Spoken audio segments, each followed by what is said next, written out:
Hi, I'm attorney Johnetta Paye, and here is your entertainment tip for the day. So quite often I get approached by talent and artists and entertainers that are looking for a talent manager, or they've already signed an agreement with a talent manager and they're wondering, oh my gosh, this relationship is not working out. Please tell me how I can get out of this relationship with this talent manager.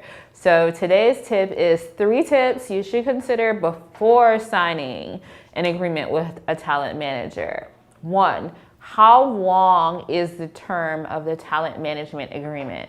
Because if this is somebody like you're just meeting and you're not really sure how reputable they are or how they're going to advance your entertainment career forward, then you might not want to sign on for like a 3-year term. You might want to try to limit it to like a 1-year term with like an option, and the option has to be exercised in writing rather than automatically renew. So tip number 1 is just really consider the length of time that you're going to be locked to this person in the contract.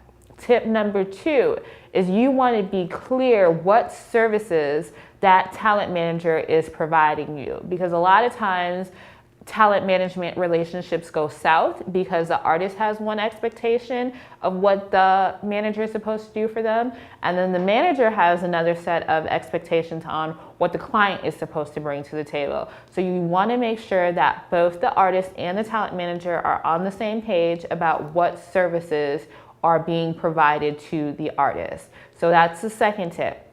And then thirdly, compensation. So a lot of times managers will try to have 360 type compensations in talent management agreements where they get paid off of anything that the artist books or any, so let's just say like you're a dancer, but a dancer and a singer and an actor, but your manager primarily just represents you on the acting side, but they'll still want to get paid off of anything that you book on the music side or the dancing side. So you just want to be clear on how your manager is getting compensated, whether they get compensated just for one aspect of what you do, and that's just music, or if they get compensated for all of the aspects of entertainment that you do. And sometimes you might want to limit the representation of the manager, because some managers are just strong as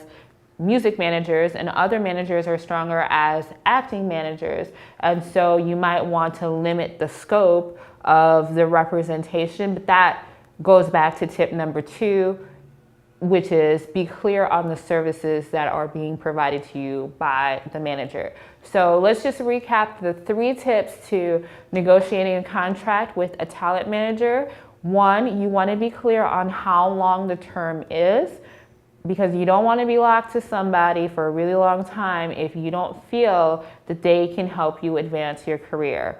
2, you want to be clear on what the services that are being provided are, so everybody is on the same page in terms of that. And lastly, you want to be clear on how the manager is being compensated and what they can recoup any cost, any fees associated with managing you from. So those are my 3 tips to working with a talent manager, so that way you don't necessarily have to come to an attorney like halfway into the management relationship asking, how can I get out of this situation, if you take these 3 things into consideration before you sign the talent management agreement.